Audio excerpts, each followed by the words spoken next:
Ladies and gentlemen, welcome back to this week's episode of the Couch Trip Therapy for Everyday Life. That's Eddie Reece. My name is Billy Courtright, and we have another interesting conversation / episode in store for you today. Eddie shared with me a Substack that he had read that kind of gave him one of those moments, kind of things that make you go, And so I read the article. The article was about aging. And immediately knew that this would be pretty compelling fodder for conversation. And one of the things I'm more interested in is immediately when I think of aging, I go to like fitness and diet and like, what am I doing? Like, am I doing it right? And Yeah, of because course, you're aging. yeah, that's an Yeah. aging. That's a physicality Yeah. of the aging. The sands through the hourglass, so to speak. The time we have physically feeling fit or young or youthful or vibrant. And the article touches on that. But there's another part of this article which Eddie immediately kind of brought to my attention, and his way of doing so was, hey, this.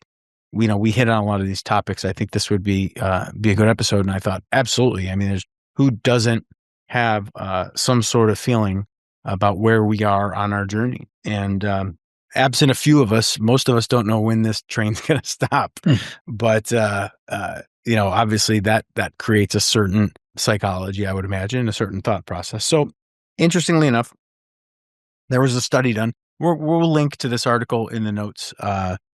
Whether we need to get permission, we will if we do, but we'll certainly link the article to Substack, and it's pretty compelling. But the study looked at 3,000 Japanese centenarians, okay? And that means people in Japan living or 100 years or older, and studied their day-to-day lives. And, I think the article points out that it looked at patterns or what had to be present in order for these people to live that long. And there was some pretty compelling, I don't want to say patterns or commonalities or veins of truth that ran through all of these folks. And so to get Eddie, sharing his wisdom on this topic, when I think of aging, Eddie, I think of, like I said, kind of sands through the hourglass. How am I doing?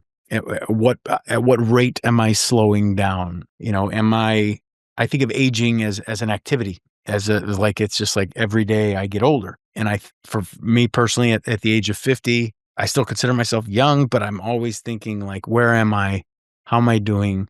How much time do I have left? When, you're a little bit older than I am. So for our listening and viewing audience, who might not know you as well as I do, share with us a little bit the concept of aging and what it might have to do with the psychology behind it. I don't say psychosis, but the psychological spectrum that affects aging, if it does at all. Well, yeah, I mean, it's most of our thoughts or feelings about aging come out of an emotional place. And most of the time, the focus in our culture is on being younger. And you want to look younger, you want to feel younger. You can't be younger. I'm older now than I've ever been. And when we finish this podcast today, that'll still be true. I'll be older than I've ever been before. So I think the focus needs to be on the psychological part of it. So you're taking a very typical path. Oh, I'm thinking about aging. I don't want to age too fast. So I'm going to go exercise, eat right, do those sorts of things. Your focus is on the physical part of aging. There's a mental part of aging too that I was thinking about this morning. I think it shows up when people in some degree of amazement is like, they're like, I don't feel my age. And for the most part, we don't feel our age emotionally. We feel it physically. And I think the reason for that in the article stated this is that we don't age emotionally the way we age physically. We tend to kind of see ourselves as ourselves no matter what.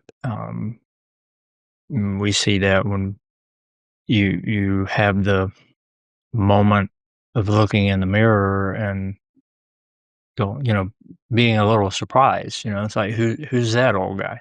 I remember a concert quite a while ago that my wife and I went to, and we were probably in our 50s or so, and looking around and going, what are all these old people doing here? This concert. Of course, they were all the age we are. So we don't feel like we're the age that we are, and that's our emotional age. So I was thinking maybe we can talk about what's your emotional, mental age, which I think can be different. I think the things that we've talked about in all these podcasts in one way or another is who are you emotionally, and for a lot of us, there are parts of us that have not aged much, if at all, from when we were children. The part of us that will throw a tantrum, the part of us that will react very quickly emotionally. That's a very immature, as in not grown up, part of you. So those parts aren't that old. And then there's the parts that when we feel the aches and pains, and especially if it's a new ache and pain, what is that? What is that about? Those sorts of things, then you might start to feel older. And we would say older to ourselves because it would be older than the way we picture ourselves. It's incredibly difficult to really experience yourself, if not impossible, to experience yourself as you really are right now. It's difficult to kind of blend the picture we have of ourselves, which I think I got from this article, is picturing that we are much younger and we're in this sort of timeless age. And so it's difficult for us to picture ourselves older than that. It's difficult to experience our bodies as not being able to do those things that we want to do, even when we prove it to ourselves. We think, oh, well, I can get in better shape or whatever, and I'll be able to do that. I don't know. I'm rambling. What am I talking about?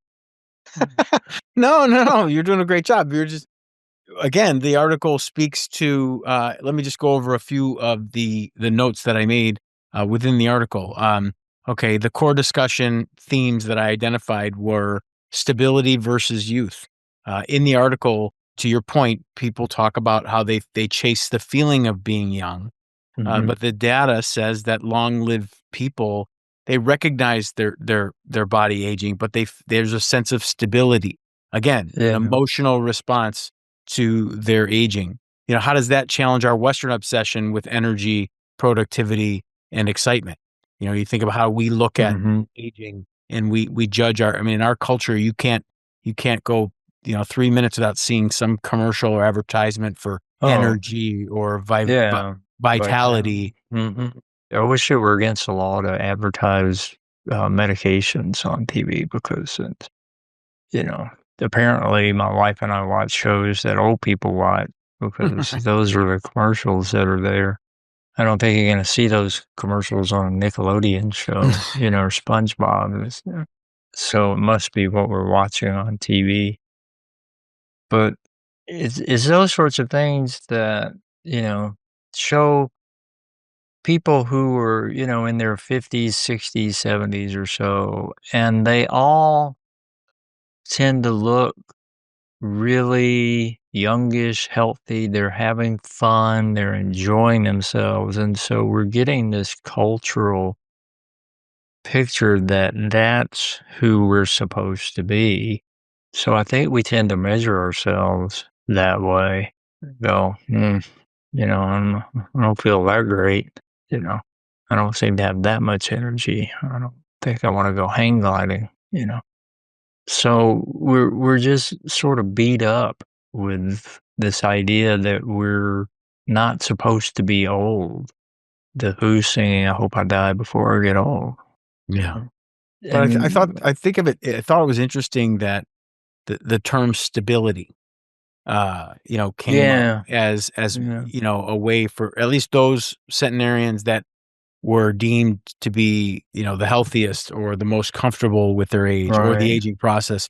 There was a sense of pattern. There was a sense of stability. Mhm. There was just in the ways that they dealt with adversity or, moods or whatever. I mean, is that something that from your perspective as a therapist that therapy can help with or?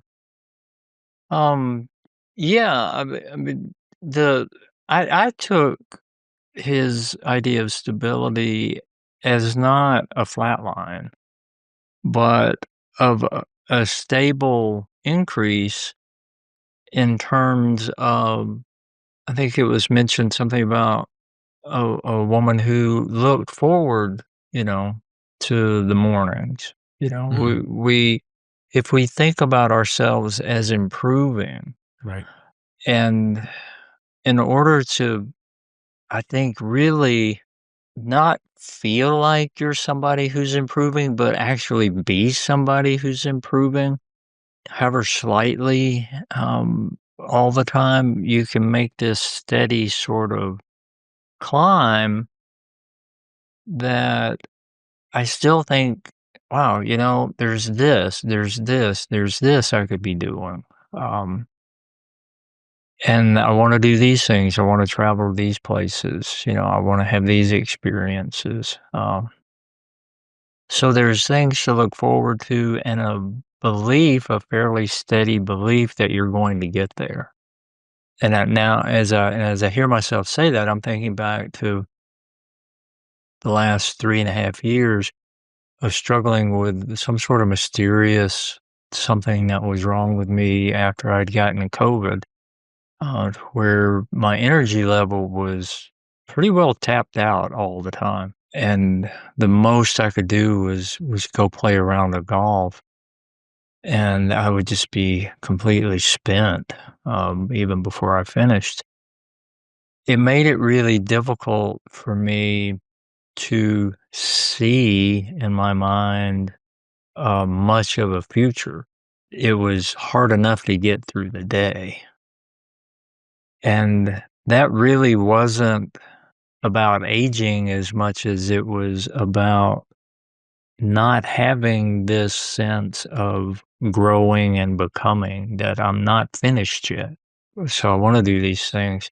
But when things were pretty bad, which they were quite often, I couldn't see that. I couldn't see much past the next few minutes sometimes, and just trying to do that. So I think that's what you're looking for as a takeaway from this. I want to be able to have the sense that I am moving toward things that I want. Um, because the biggest thing you're moving toward is your own death. Which is why we don't want to get older anyway. We all have this bizarre belief that we all die in order when we're really old as we could possibly get. And that's rarely true. So, I want to keep moving forward. And in order to do that, I've got to be able to accept my own death. And now we're back to the podcast on mortality. In order to do that and to be this stable, steady climb in terms of our psychological, emotional picture of ourselves. Yeah.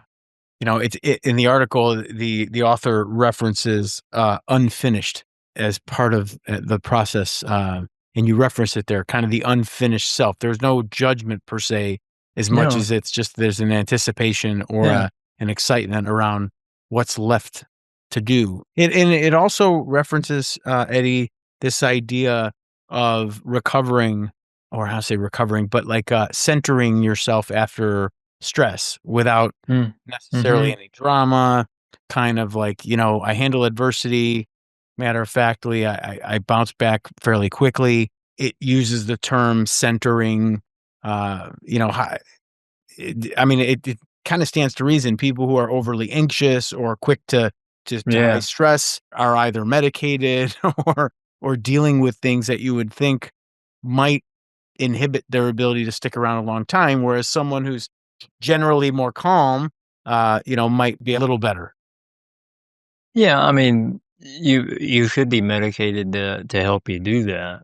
And I'm remembering talking to a fellow at the golf course who's older than I am, and he said he was talking to his doctor about all the pills he takes, and he's like, "Doc, I'm really tired of taking all these." And he said, "What would happen if I stopped taking them?" And the doctor just said, "You'd die." So, yeah, we could be using medication, we could be using the medical profession to help us as we move through the aging process. At the same time, we're we want to center into that. We want, which I read as just accept the reality, which I'm fond of saying that good mental and emotional health is reality at all costs. Yeah. To accept the reality that this is what's going on, and then the serenity prayer of, what can I do something about? What can I not do something about? I can't do anything about Father Time. Father Time is undefeated. So Father Time's going to win out. So there's nothing you can do about that part of it, but you can respond in a way that is going to help you along the way. So another thing that I found, I've made a note here that I thought was pretty neat, based on the conversations you and I have had, is the psychology of curiosity and its meaning. Oh, yeah. And in the article, it references a lady. I was going to say a young lady, but she's definitely not a young lady, young in No, spirit, she's maybe. over 100. But she says that age takes your body, curiosity keeps your soul alive. Yeah, I like that. I did too. I thought it was, Yeah. that's, I was like, oh, I bet you Eddie like that line. How Yeah. does curiosity function, in your opinion, as somewhat of an antidepressant? Curiosity helps to keep you away from shaming yourself and being mean to yourself, which I keep coming back to is that's our number one problem in this world is how we treat ourselves. If you yell at yourself because you did or didn't do something, that's one response. Another response would be, isn't that interesting? I didn't do that. I wonder what that's about. And to explore it instead of beat yourself up for whatever you did or didn't do. And I think curiosity really is a trait of the young in that, I remember a friend of mine talking about a new grandchild and he's holding the grandchild and it's like, look how curious she is about everything. Well, of course she is because it's all brand new and she doesn't know what it is and if it's going to eat her or not. So, of course, she's curious about it. Fascinated. Yeah. So, that kind of curious and fascination is a great word that goes along with really good curiosity. You're just, I mean, yeah. And I'm very much that way in kind of my all over the place sort of mentality. I mean, any little thing can catch my attention, and I'm just all of a sudden fascinated by it. I was listening to a podcast, it ended.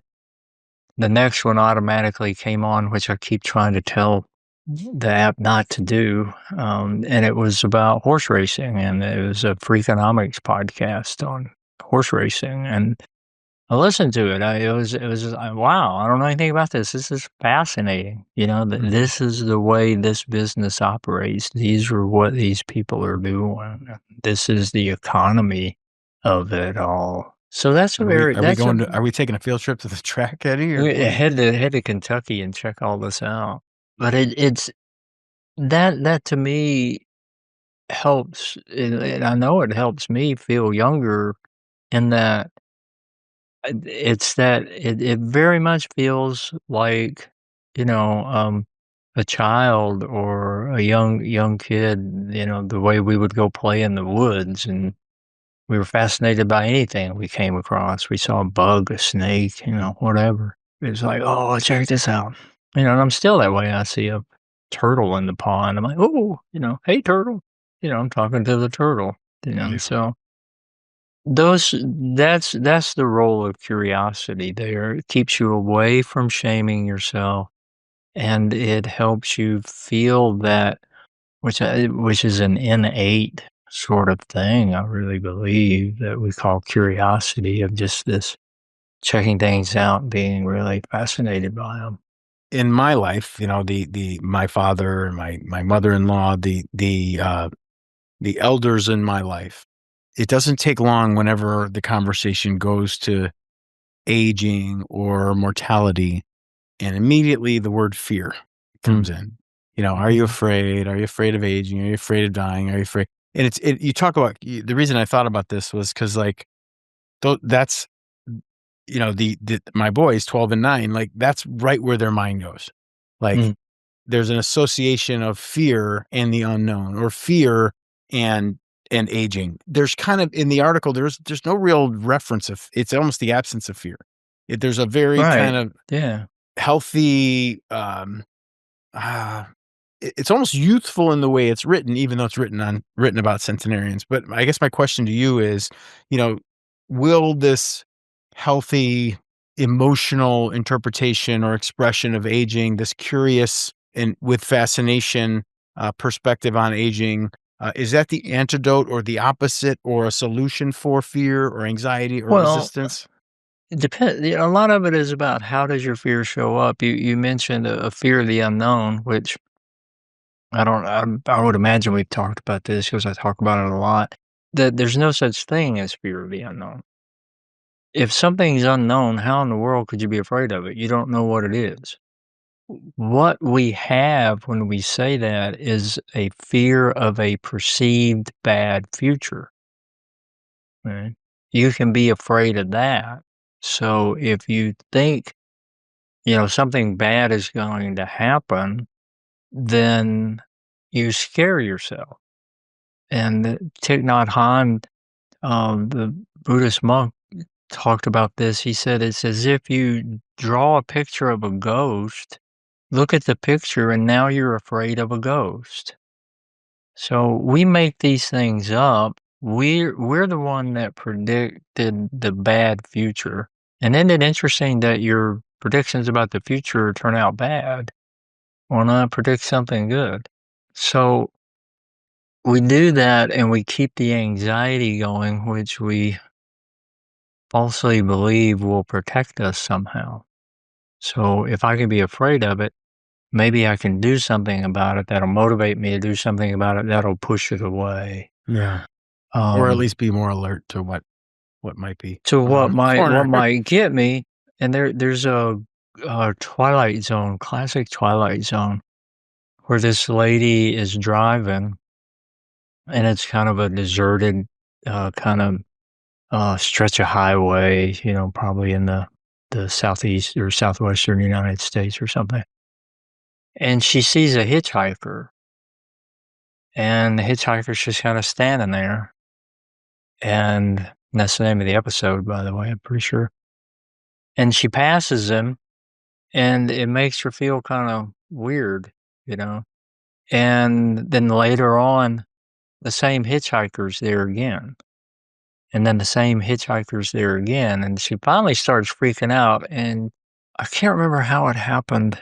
She must have stopped at a payphone or something and called her mom and found out somehow, given the story away, that she had died in a car wreck.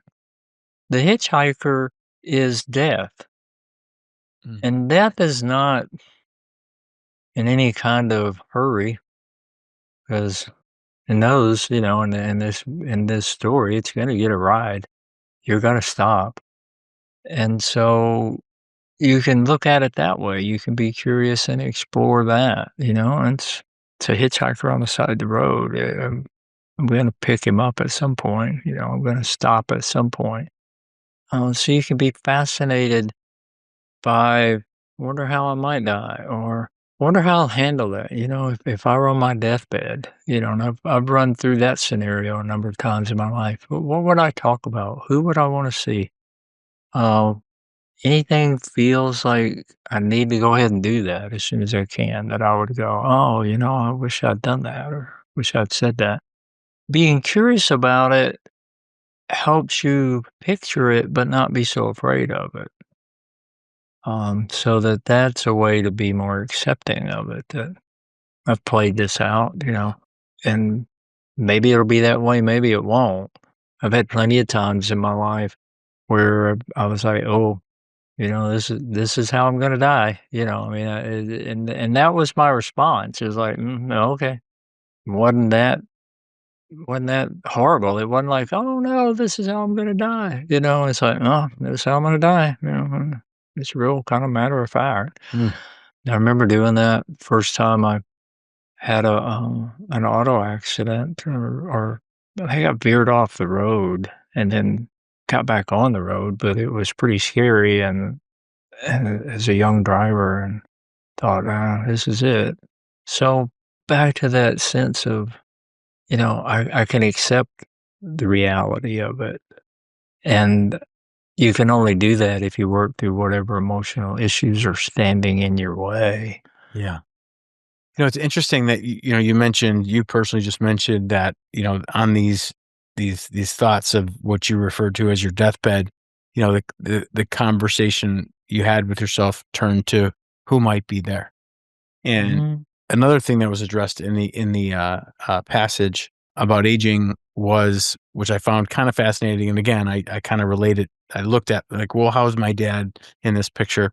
And it had to do with the comfortability being alone or in solitude. And my dad has said things like, I'm alone, I'm not lonely, like, and Mhm. there was this sense of, and even in the article in the study of these 3,000 centenarians, it found that many had very small social circles, Yeah, I less than remember that. 3 Yeah, real close. 1 to Yeah, 3 close friends, not right. 20. That was the Right, line. right, Yeah. right, right. Depth, not breadth. Yeah, and Um, I think that's true, and I think if you're a person who is genuinely curious, whether you cultivate that or it's just kind of always been there for you,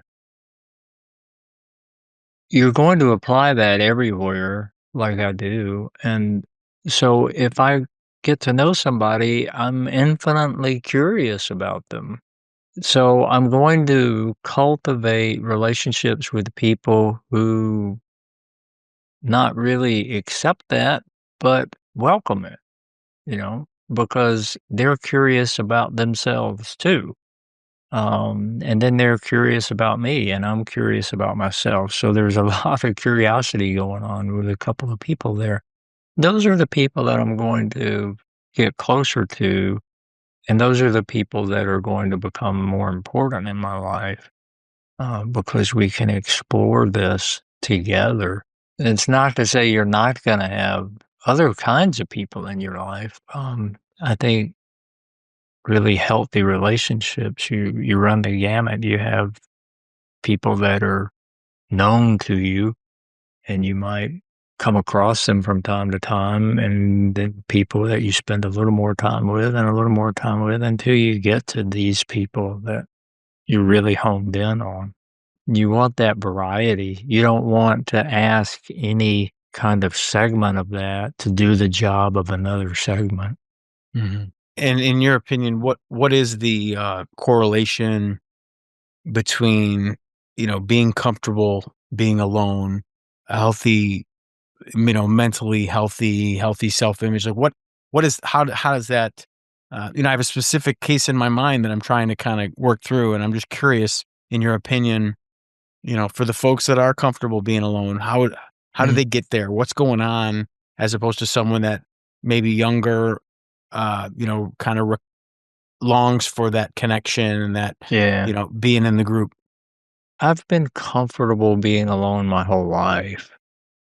And the people who aren't, the way that I frame it to them is if you're not comfortable being by yourself, then you're not comfortable with your own company. You want somebody else instead of you to be there. And I don't think that's healthy. I I really cherish my own company, and I'm perfectly happy with me being there, and I don't run around looking for somebody else to replace me, and that's when it's unhealthy. That you just don't want to be with your own company. And there was a study I've referenced a lot in my career since I read about it gosh, maybe 10 years ago or so, maybe 15 now. This psychologist put people in a room and there's nothing in there but a chair, no windows or anything, and drop them in the chair and sit there for 15 minutes. And then he would say, "How was that?" Almost to a person, nobody liked it. And I was saying that I would have just said, "Oh, that was all right." I would have been wandering off with myself, so talking to me and listening to me. So then he took the people, he put them back in the same room, put people in the room, and he put a button on the arm of the chair that you could push, and he had a little band on their wrist that would give them a little tiny kind of electric shock. Not unpleasant, but not pleasant. And most to a person, everybody went in there and just sat there and shocked themselves for 15 minutes. That was better to them than spending time with their own company, is the way I interpret that study. And that's really sad to me. Mm-hmm. That you'd rather hurt yourself than talk and listen to yourself, be with your own company. So I think what we're really talking about here in terms of aging is the anxiety that you constantly live with, that you're going to be with yourself. And you're going to have to rewire that and transform that in order to accept aging and your own death. 'Cause people are like, "Oh, I don't want to die alone." Well, most of us die alone. We don't die with people around us. There may be one or two. And if you're in a hospital setting, it might be the doctor or nurse or somebody attending to you when you die. So you're not what people are saying is, "I don't wanna die with my own company," I think is what they're saying. I don't wanna be the only one there when I die. Listen to an interview with Tim Curry, the actor, and he said, I don't fear death." He's had a pretty severe stroke. He says, "I don't fear death." He said, "I just do what I can to avoid it." So yeah, we just don't wanna be there. That was Woody Allen's line, "I just don't wanna be there when it happens."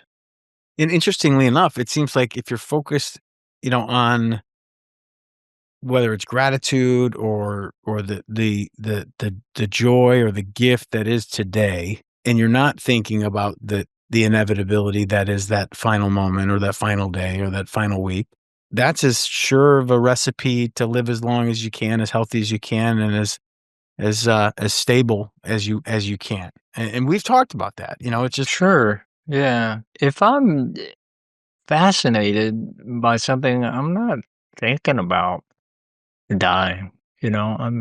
I'm fascinated by this. So if you spend your day moving from one thing to the next that at least interests you for some reason. I mean, I'm interested in getting the laundry done. I don't have to focus that hard on it to get it done. I'm not what I would call fascinated by doing the laundry, but I want to have it done. I like the idea of when I finally put everything away that I washed, then I'm done with that. I mean, that's nice. That's a nice feeling. And you can, you let your mind wander and you think about other things. That's fine. You're on kind of autopilot with what you're doing. But again, if you're living now, you're not in that future that you're predicting is going to be bad. Right now I'm talking to you.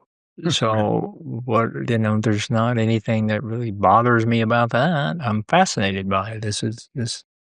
This whole process of doing this podcast fascinates me. It gives me something to look forward to think about, to do, I have all kinds of hopes for it and what it might lead to. Whether any of that will happen, I don't know. Have any idea? Hope it does. If it doesn't, then okay. I've got this body of work laying around. Somebody stumbles across it. Yeah. So I'm doing that now. So why would I want to move away from tomorrow? I think the lady in the article that gets most of the time said, I'm living today. Why would I worry about tomorrow? Well, that's right. And I think it's also interesting that, the article focused on, or the study focused on 3,000 centenarians. So these are people who've clearly figured, well, I'm gonna draw the conclusion that they figured something out, right? Like they've made it. I don't think they figured it out. Well, they I made think it to it's just 100. well, a lot of it They is didn't do it by accident. genetics. Yeah, but a lot of that I think is genetics. I mean, Could be. a lot of what kills people, if you make it past your youth, is genetically kind of there. It's programmed in. I think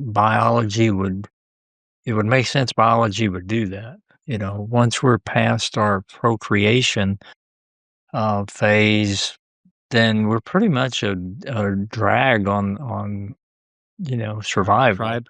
Yeah. So, Well, yeah, and I that mean, we could pass on some wisdom, and I think that's something that goes on in from what I know of Asian cultures, that Asian cultures don't look at old people the way that this culture does. They're looked at as people who are knowledgeable, and as they should. that you want to be involved with when you're younger. So why worry about tomorrow? Again, I think that there's a lot that we could to be gleaned about the fact that, regardless of, I mean, it's Asia was the course of the study, and we could make we could draw some conclusions between Western and Eastern civilization. There's documentaries about blue zones. You can look it up and find out why certain parts of the world are people live longer or healthier, whatever the case might be. But in my view, can you reference it with Asian cultures having a greater reverence for their elderly? There, in my opinion, there is a sense of awe and wonder that look at these people who have made it Oh, to this point in their life, sure. and they're Yeah. telling us any wisdom that they could glean about how they lived their life from 60 through 70s through 80s through 90s. And interestingly enough, the ones that are 105 and 106 years old, I don't find it coincidental that they're still living in their hundreds, as I would Yeah. like to live in my 50s. Yeah, I mean, who knows what the dead people would contribute? I mean, they may have been, just like those folks, Could have been. but genetically they were going to get cancer at a certain age in a certain way, and then boom, that's what, or you got an aneurysm, you were born with it, Well, and okay, so boom. in Yeah, your so who view, there's a knows? natural selection going on, so thereby Yeah. everybody left after 100 was genetically predisposed, and they didn't interview Oh, any of the cranky 105-year-olds. well, apparently not. And, and I plan on being one of those. Hey, I've sort of been cantankerous most of my life. love that word. Yeah, that's back in my day. It's You're not the not a way it get off my was. lawn type. Well, no, I'm not gonna yell at somebody to get off my lawn, but I am gonna go, what are they teaching you kids? Don't you know about, yeah, Chipmunks, though. I'm gonna be that. Chipmunks? You might yell at chipmunks in the I backyard. I yell at chipmunks in the backyard. I'm like, you better get out of here. I'm gonna set this cage up and haul you off somewhere, Yeah, mm, there you go. to a happier place, a farm up north. So, another thing I wanted to talk about as far as kind of as we get to the wrap up phase of our, I found it interesting, and you and I have talked on various episodes about striving, or kind Mhm. of, well, we'll just call it striving. There's this Yeah. idea, regardless of whether it's warranted or not, that we somehow have a say in, the way things play out, and whether or not you believe that or not, it's not really the subject of what I'm about to ask. But what I found interesting is there was absolutely none of that in the study. There was never, No. there was no No. sense of what am I going to get done next week, or what can I Right. accomplish next Right. month? I'm not Right. saying that they didn't seek development or reading or knowledge, but everybody was just very content with where they were.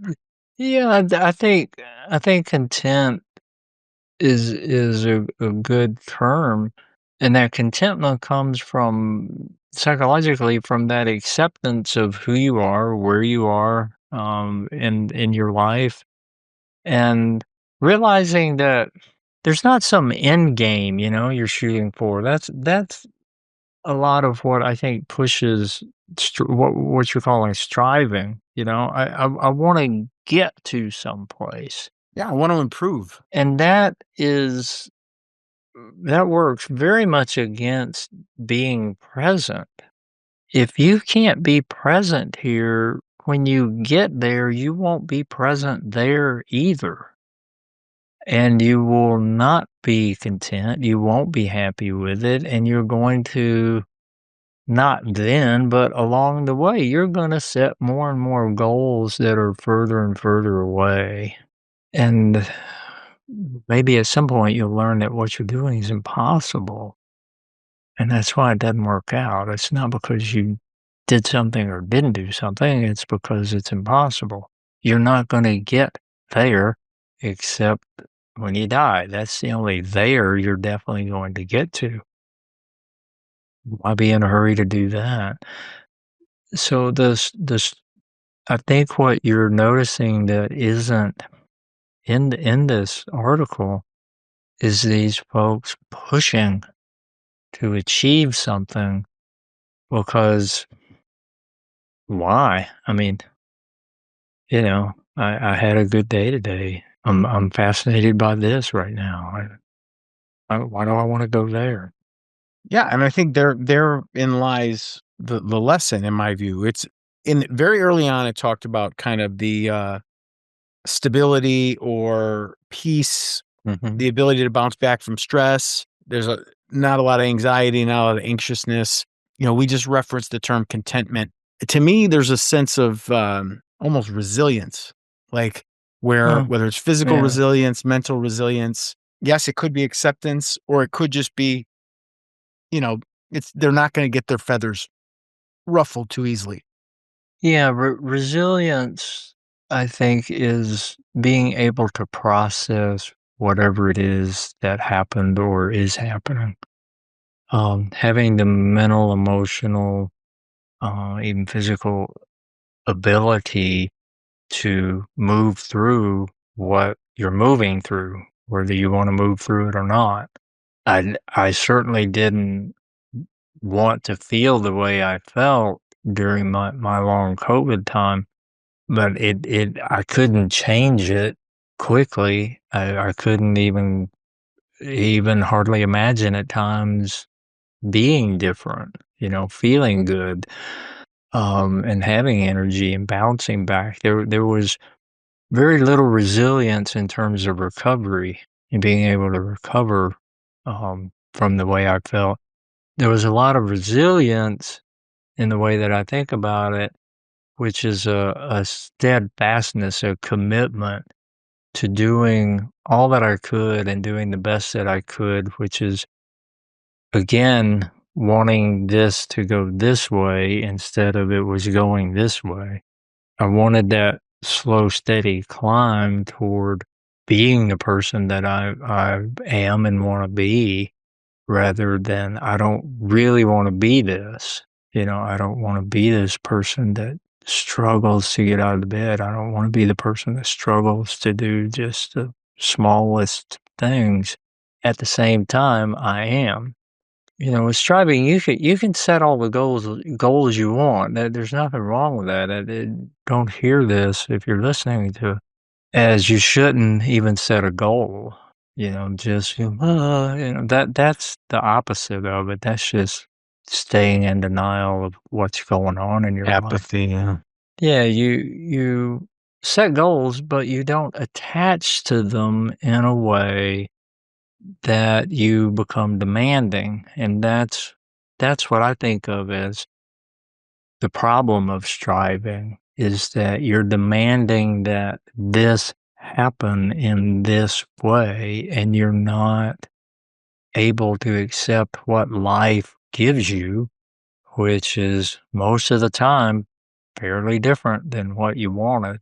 How many of us past a certain age go, oh, yeah, this is exactly where I knew I would wind up in my life? I mean, and in my case, when I was, gosh, any time before my 20s, in my teens, I never had an idea that I'd be sitting here doing this. I mean, how could I? I mean, the technology wasn't even invented. I'm not, so I could take what I do from science fiction and maybe make up a story, but I'm not going to make up a story of me being a therapist. I didn't even know therapists existed. I wouldn't have made up a story of me living in a house in a suburb. I never even thought about where I'd live. You know, I never thought I would live in a house I can't afford to buy. I mean, that's odd. Why would I think of that? So, I mean, I could just sit here and list things all day long that I'm doing, that have happened that I would have never dreamed of. So it doesn't do a whole lot of good to attach to your goals in a way that's going to cause you to be that demanding, tantrum throwing person. That's where we kind of started, one of the points of an immature sort of part of yourself that hasn't aged and needs to grow up, is the way I put it to my clients. And I'm happy to hear it put that way, but that really is what it is. Tantrums are for 2-year-olds, Yeah. and you expect them, and hopefully you can help them through it instead of trying to stop them. Trying to stop a tantrum is like trying to stop a train from 5 feet away. It's Mm, just not going to happen. right. So you work with it to help them learn how to process what's going on, how to process not getting what you want, how to be with that in a way that helps you accept the reality of that instead of continuing to hold your breath and stomp your feet and demand that you get it. Right. So Eddie, as we get to the hour point here, what would you say were some lessons that you were able to learn through the study of Centenarians, the article that we referenced? What were the aha moments for you? What are some lessons that we can wrap up with? Well, the what I really liked about the article was that the very things he's talking about are things that I talk about in my practice all the time. Um, One of the things in the list of, I think it was like characteristics of these folks that there wasn't anything else said about, was that you talk kindly to yourself. Of course, that's the centerpiece of what I talk about. And that makes all the sense in the world to me in terms of the aging process. If I'm beating myself up daily, all day long, all the time, why would I want to get old? I mean, why would I even want to be alive? I mean, I'm just being beat on all the time. You know, sure, there's going to be a part of me that wants to survive, and a part of me that wants to get better, a part of me that wants to stop it. But we're all pretty much trained to stop the beating by beating. So we just try to beat up the part who's beating us up, and then that just builds until you wind up in my office going, what happened to my life? Hmm. This is where I'll wind up with everybody. It's how you treat yourself. It's not what happened or what you did or didn't do as much as it is how you treated yourself, which made you believe what you believe about yourself, which made you feel like you deserved or didn't deserve, whatever it was you got, and then to rail against it like a child, Yeah. So that's kind of what happened with your life. Yeah. So this article, back to your question, it was a research article, which I'm not going to write because I don't do research in that way of going out and interviewing people and putting together something. that was backing up everything that I talk about. Right. No, I think if I had to sum it up succinctly, it would be that, it would be, in my opinion, your emotional and mental health Mm-hmm. that have much more common threads to the 3,000 plus year olds that were in the study. Emotional and mental health were much more pronounced than physical Right. health, for sure. Now, that's not who knows what the rest of them, whether they were super healthy and just got hit by a truck, or were constantly Mm-hmm. anxious and emotionally inept, and that's why they stressed themselves to death, literally, in their Oh 60s, yeah. 70s, or 80s. Yeah, and there's a And that's really what Japanese stood out. word for working yourself to death. I don't know what it is. I can't remember. So obviously people in Japan work themselves to death too. But yeah, the genetics, the not diet's really different. No, Um, yeah, I mean, there's, you're eating fish and rice more than we do. So yeah, there are things you can do.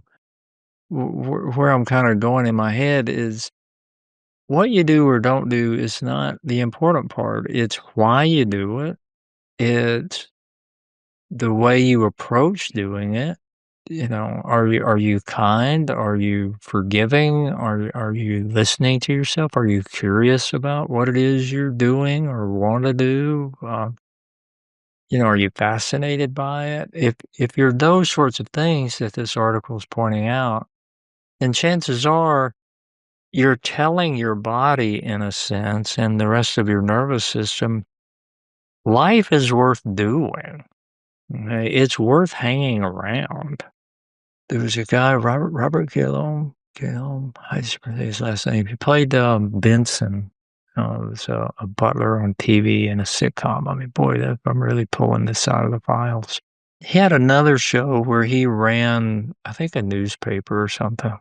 And one of the folks that works with him walks into his office and he's reading. I said, "What are you reading?" He's like, "I'm reading about all this space travel stuff around Mars and stuff, and it's just really fascinating." He says, "Yeah, but you look kind of sad." And he said, "I am, because I'm not going to be around here to see it." And I think, and I have that attitude all the time. I went to a planning a little kind of meeting thing yesterday for the city I live in here in Alpharetta, and I'm looking at all the plans for what they're doing. A lot of it, and I'm like, "Oh, please don't." And then some of it's really exciting, and I noticed, because I've watched this for a little while, and it was the first time I noticed that the plans state that all of this won't be finished until 2045. I'm like, I don't even know if I'm gonna be here for all this. Why am I even paying attention to it? But I'm fascinated by it, and I'm fascinated by how these folks make the decisions they make to wipe out another 10 acres of trees, and build some really ugly buildings so that there's more congestion. I don't understand what's pushing that, but that's a whole other thing. But that I'm there and I'm looking at these sorts of things. You know, I think those kinds of things are good signs, that, wow, they're going to have all this here and this, and goodness, with space travel. I mean, I hope that my ticket to go into space actually pays off and I can actually do it. That they're going to have to get you moving with it. I mean, but for space travel to be just something. Oh, where are you going for vacation? Oh, we're going to this particular base on the moon. That how cool would that be? I mean, I still want my jetpack. sure, I still want my like the flying Jetsons, yeah. car. I mean, I Was was promised all that when I was a kid. Darn it! There's my was cranky old man. There you go. And speaking of the Jetsons and TV land, I'm now moved to go catch up on Benson, which I believe is the TV show that you Yeah, that referenced. was really a good show. It was, Yeah, gosh, I and mean, you're it was, talking yeah, because 80s. yeah, that was one of those pioneering shows where a black person had a lead in a sitcom. Yeah, It I suppose you're right. was It was either that or Different Strokes at that point, pre-Cosby Show. But Cosby was on I Spy. Yeah, no, that was in the 60s. Yeah, sure. He was a lead. Yeah. Well, I wasn't watching TV till about 1980 that I can remember. Well, that's because you're a young whippersnapper. You don't know nothing about what I'm talking about. I don't know what happened to your education, son. I don't know what they teach in you schools today. Well, this was another episode of The Couch Trip, Therapy for Everyday Life. We had a fascinating conversation about anti-aging, what we can learn for those among us that are doing it well into their hundreds. We will reference the study that Eddie and I were discussing or referencing throughout the episode. Yeah, what was the fellow's name that wrote it? David? I don't have his, I'll have to look, but here it was. Good. You would do that to me. Thomas Blake. Oh yeah. Thomas Blake. You might live longer than you think. A study of 3,000 Japanese centenarians reveals 25 longevity signals already appearing in your body. It was pretty awesome. Hopefully appearing in your body. Yep. Longevity isn't a miracle, it's a pattern, and your body may already be following it quietly, consistently, without you noticing. So we'll reference that. Try to say that too quick. This has been another episode of Couch Trip, Therapy for Everyday Life. Slow down. That was in the article. Slow down. Do things slowly on purpose. That was one of the things. On purpose. Whether it's reading, walking, or cooking, we do things slowly on purpose. Yeah. Lesson learned. But again, thank you. We will be back next week. Check out the article. Let us know if what grabs you. What you think. And we'll be happy to discuss it on a future episode. Yeah. And like and subscribe and comment and do all those things that podcasters want you to do. Heck yeah. Bye-bye for now. See ya.